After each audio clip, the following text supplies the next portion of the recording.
Welcome back to Breakfast Television. It's something people of color often face, a lack of diversity when it comes to online representation. But our next guest, Danielle Murrell Cox, is doing something about it. You're a graphic artist, designer, and you're doing something really cool, okay? Yes.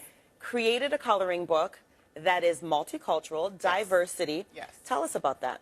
Well, thanks for having me, first of all. It's a pleasure.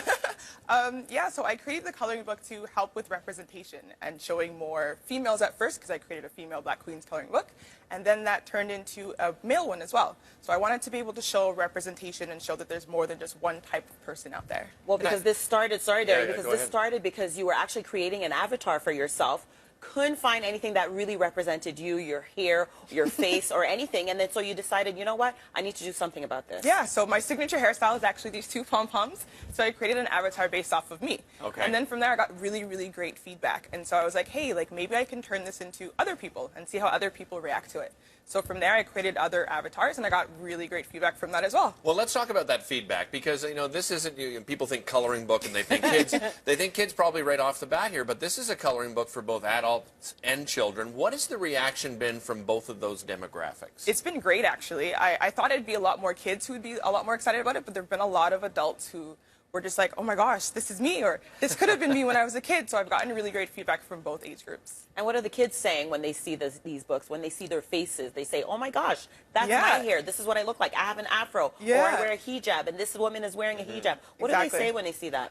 Along those lines, for sure. And they're like, Mommy, hey, this is me, or I had this hairstyle last week. Or so it's really exciting to see them relate to the characters. Talk about the process of putting together a book, because we've had many authors on the show, and it can be a challenge. So what were some of the challenges that you had putting together the coloring book? I think it was more myself and having to put the time into it. Because I am a graphic artist, I do have my own clients that I deal with as well. And this was more of a personal project, so I had to put the time into it. I think time was the biggest thing.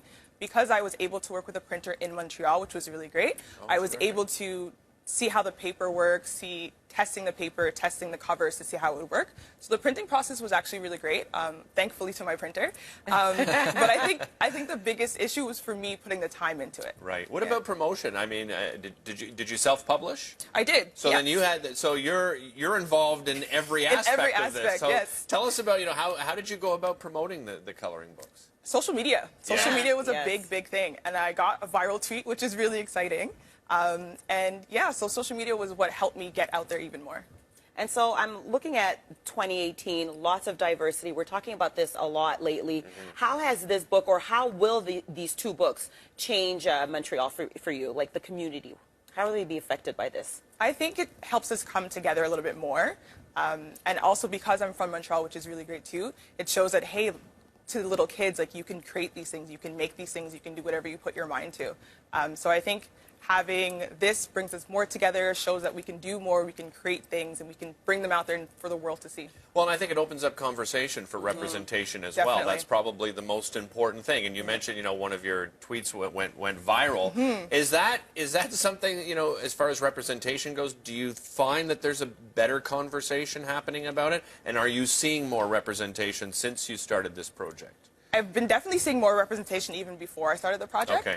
I definitely think we're getting better when it comes to representation, and social media is definitely helping with that, for sure. Speaking of social media, for the people at home who don't know you, they have a chance to meet you. Tell us about your event. Yes, so on April 7th, I'm collaborating with the SHOW organization, so the Strong Hinkson organization, for single parents and kids from single parent homes. So we're creating a book signing, and I'm also going to be talking with the kids, having a coloring station, and they're going to be able to see me, meet me, see the coloring book, get coloring books for themselves as well, so it's going to be really fun. You mentioned get coloring books. For those people that aren't able to go to the signing, where can they find a copy of the book? You can actually find them in stores in Montreal, so you can find them at Chapters downtown. We also have in the West Island and Angrion in LaSalle. 27 years old, you are doing it big. No kidding. No, this is huge. Thank you. How do you feel? I'm excited. Yeah, you should be. I'm thrilled. I'm really excited as to how I've gotten such great feedback from everyone, even from all the way in the UK. So it's been really great. Do you have plans for another coloring book coming? I think so. Yeah? Yeah, definitely. All Black right. Kings has now come out. I definitely think so. Okay, well, we'll have to have you back. Thank you so much. Find out what the next project is. Danielle, Thank you so much for joining Thanks us. for having me. Really appreciate it. Don't go anywhere. Coming up after the break, we're going to have a look at what's making headlines in your news and, of course, your weather, traffic, and more.